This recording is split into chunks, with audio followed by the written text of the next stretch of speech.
Loud out! Loud out! Loud out sa mama ko! Loud out! At wala rin nga seawall na mas matibay nun. Ganyan ang mangyayari. Pag walang matibay na seawall, pag inalo niya ito, biyak-biyak.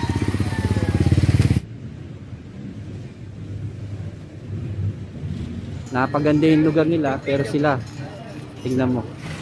Yung nga nakakalungkot, tinatambakan pa rin nila ng basura dito. Nililinis na, pero na yun, patuloy pa rin sila nagtatambak ng mga basura. Ito, kung mapapansin nyo mga tol, ito yung dating napupuntahan natin. May mga bahay dito, may tambak. Ngayon, inalis na rin yung ibang mga bahay dito. Naalis na rin dito yung mga parang na tumigas na ng basura. Oh. Wala na siyang bahay dito na nakatayo dito mismo sa may dagat. Ang seawall lang dito, ito lang parang bato. Kaya pag umalon, ito nasisira yung mga kanal dito. Nabaunan na ng bakal para maging seawall dito. Parang baliwala sa kanila yung mga ginagawa ng ating gobyerno. Kaya kung mapapansin nyo mga tol, ito lang yung seawall nung araw. Kaya pag ginampas ng malakas na alon, nasisira. Kaya mas magiging matibay na to.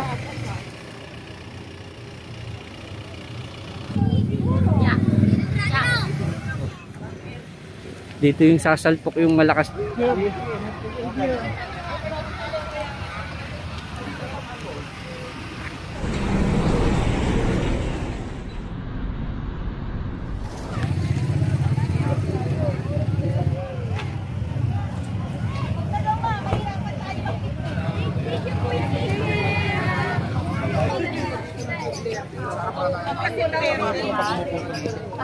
At syempre mga tol, magiging ligtas din to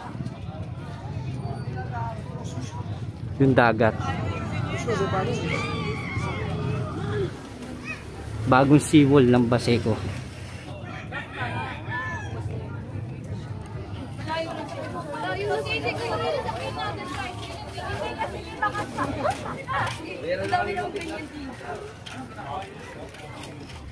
Na pag natapos to, malaking ginhawa po rito sa mga kababayan natin sa mga tiga Baseco.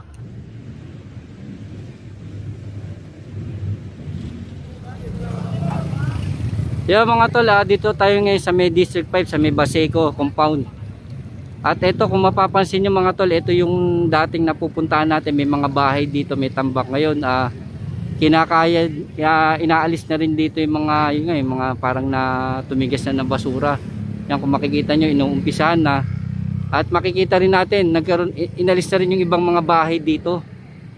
Tapos may mga seawall na rin na nilalagay na itinatayo dito. Kaya kung makikita nyo, wala na siyang bahay dito na nakatayo dito mismo sa may dagat. At matatanaw din natin yung kabilang side. Yan po yung Parola. Parola District 3. Yan, Binondo. Yung side na yun, yung mga bahay dun sa dulo. Yan yung Parola. At ito naman, dito tayo nga sa may Baseco. Yan, kung makikita natin, oh, nilagyan na siya ng ng bakod. Ano bang tawag dito? Seawall. Yan, nilagyan na sila ng seawall. Yung correct ko lang, kung mali, nasabi ko nung una, seawall. Yung pader, para pag inaalon sila, hindi na nasisira katulad dati. Ang seawall lang dito, ito lang parang bato. Kaya pag umalon, ito nasisira yung mga kanal dito, yung kinakain yung pinakalaw. At ito ngayon, tinataniman na ng bakal, tapos bubuhusan para at least kahit hampasin ng malalakas na alon, hindi na siya basta-basta nasisira yung seawall dito. Yan, kung makikita natin yun, nandito na, oh, mga tol, oh. At babaybayin natin mga tol hanggang doon. Babaybayin natin yan, makikita natin, oh. Lahat na po, yan, binabaunan na ng bakal para maging seawall dito. Yun, depensa to para depensa po yan para sa malalakas na alon. Hindi na to masisira yung kalye dito. Kaya mga tol, samahan nyo ako, babaybayin natin to. Dito tayo ngayon sa may Baseco compound, District 5, Manila. Yan, makita natin, ganda ng panahon, no? Tanaw natin yung bundok, oh. Ay, mga tol. Kikita natin yan para may update po tayo dito ngayon sa may Baseco. Ayan. At bye bye na tayo mga tol.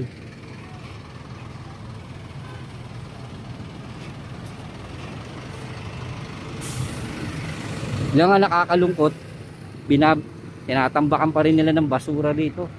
Nililinis na pero na yun, patuloy pa rin sila nagtatambak ng mga basura.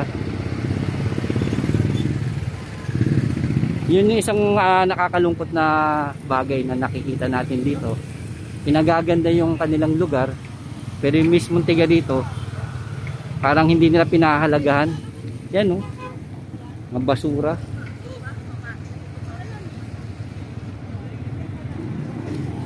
Parang baliwala sa kanila yung mga ginagawa ng ating gobyerno.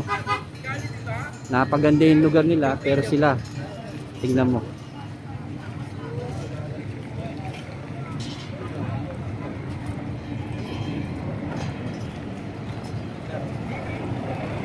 Kaya kung mapapansin nyo mga tol, eto lang yung seawall nung araw. Kaya pag ginampas ng malakas na alon, nasisira. Kaya ito, palitan na to na mas matibay.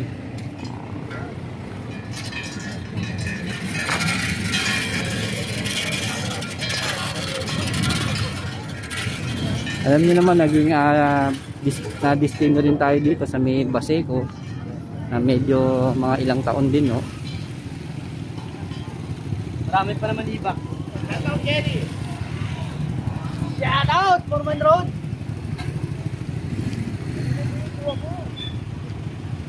Nung araw, nung 2008, napunta ako dito. Eto, wala pang konkretong daan to, tinatambakan pa to.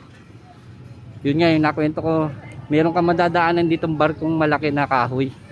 Tapos maputik tong daan na to at wala pang ganong kabahayan dyan. At wala rin nga seawall na mas matibay nun. Yan mga tol, nangyayari oh. Pag hindi matibay seawall, pag inalon ito, nasisira to. Nasisira niya yung pinakapader, kinukuha niya yung laman at bumabagsak pagtagal.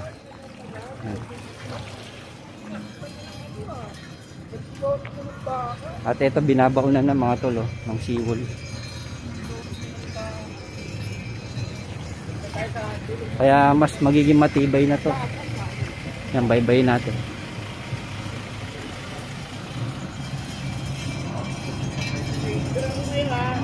Yan mga tol, para may update tayo dito ngayon sa may Baseco, para makita nyo kung ano na yung lagay ng ating Baseco.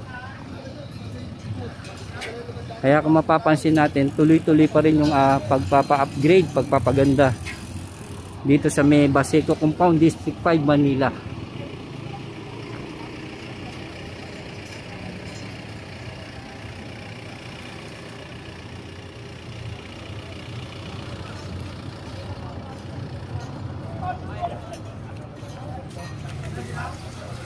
Yan, pag walang seawall, ang nangyayari, ito, nagbibiyak-biyak yung kalsada.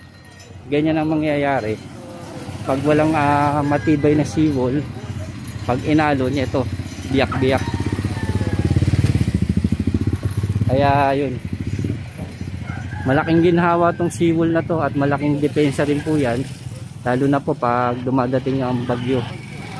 Ay boss, Morning! morning po. Hindi na kaya uwi na ako. Nagiging malaking depensa to mga tol pag yun nga, pag dumadating yung bagyo. At eto, dito yung sasalpok yung malakas na alon, didepensa ng mga seawall natin.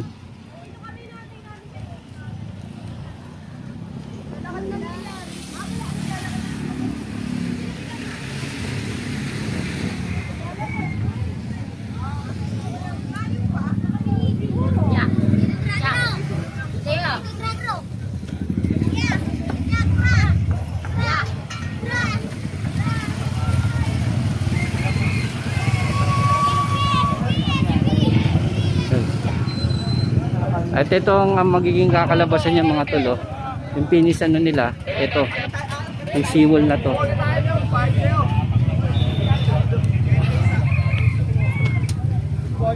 Ito yan mga tol.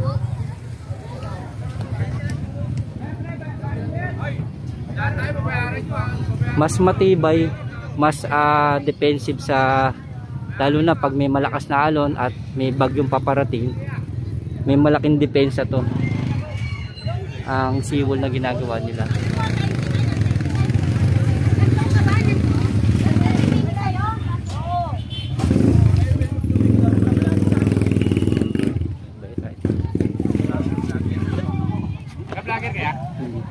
Shoutout po!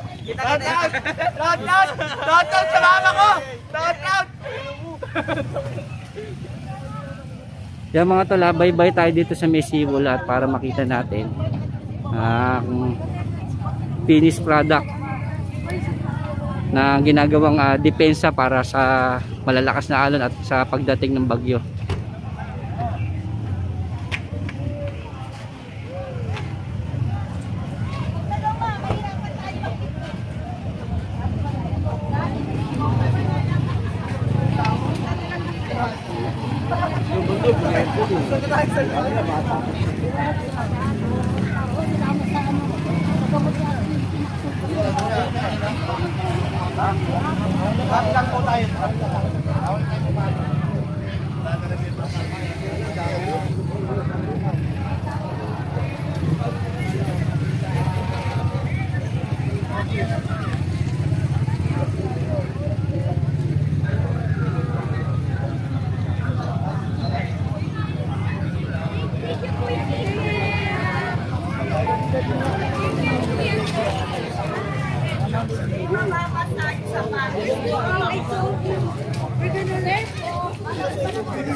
At syempre mga tol, magiging ligtas din to, lalo na rin sa mga kabataan na hindi na sila makakababa at hindi na rin sila basta-basta yun nga, makakatambay sa pinaka ilog, at hindi na rin sila basta-basta maaaring malaglag dito. Kasi kung yung nung araw wala tong firewall, yung nakita natin may patlang sa mismong ilog ay sa dagat, kaya yung iba bumababa ron at doon nakaupo, yun, tatambakan ng basura. At least pag ganito wala silang tutungtungan, yun, nagiging na lang to, upuan, tapos pasyalan yan, tatanawin na lang nila yung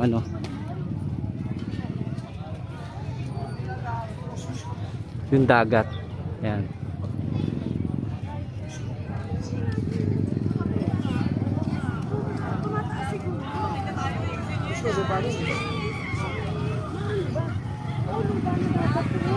At yun ang kagandahan pa rito mga tol, pag mag high tide, hindi na ngayon papasok dito, magkukos ng baha, katulad nyan.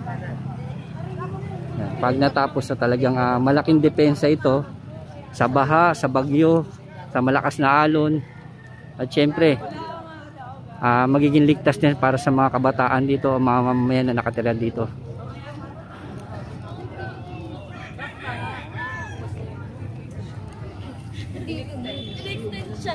Tanggalin na to, walang kwenta. Walang kwenta.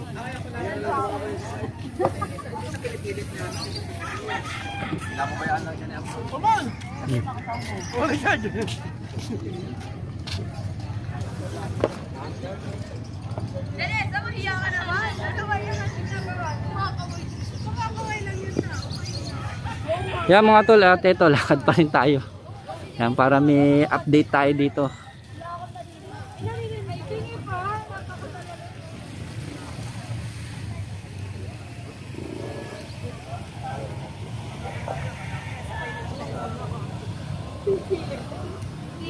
Hindi talaga ikaw. Assumer ka na. Ganyan ka na lang.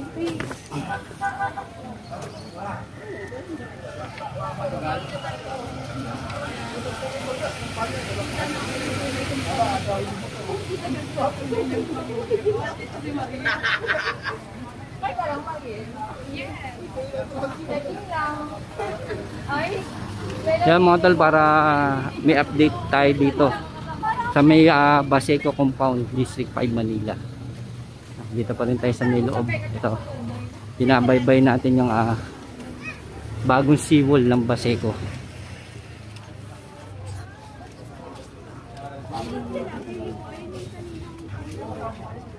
Ay, hindi, kanina pa sila na ito. Nadaanan nila yun.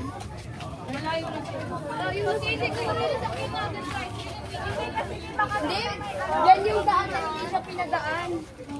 Sabi nga kasi, ako nga dapat doon, sabi nga ni Gavin, nadagdagan ka na lang daw ni ate. No? Dito daw sa...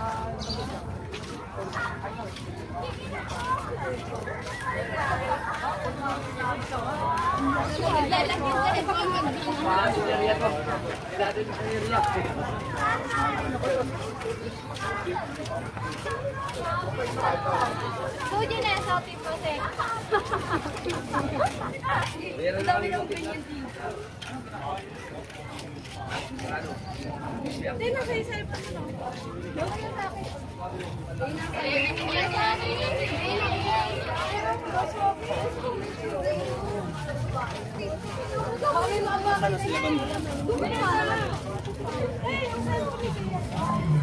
Gago ka!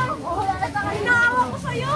Ano hinahawa ka? Hinahawa lang ka! Ang dami nila! Yung cellphone ko nga wala pa sa akin. Ganyan sa akin. Hanapin niyo muna. Tarantado ka, Janessa. Kita na lang. Sige. Dito medyo hindi pa tapos.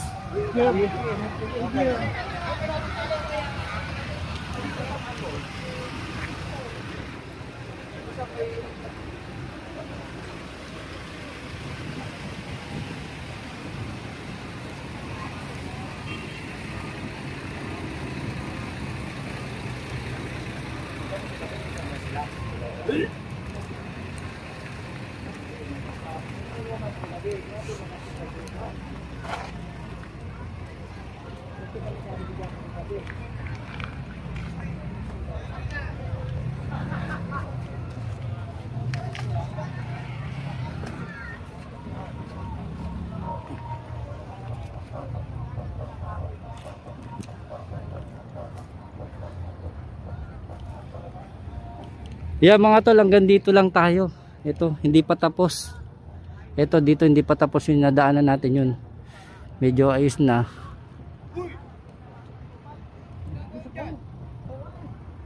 At ito, para may update po tayo dito sa may Baseco Compound, District 5 Manila. At yun nga, para makita nyo po yung mga seawall na itinatayo rito. Na pag natapos to, malaking ginhawa po rito sa mga kababayan natin sa mga tiga Baseco. Panlaban po nila to sa bagyo, sa baha, sa high tide, sa malakas na alon, na poprotekta sa kanila itong seawall na to. Malaking pakinabang to at malaking ginhawa para sa mga mamayan natin sa Baseco. Kaya mga tol, maraming salamat sa inyo at magandang umaga sa inyo. Yan. Yan. Naipasyal ko kayo dito at nakita nyo po yung seawall na ginagawa dito sa may Baseco Compound. Salamat po sa inyo at magandang umaga.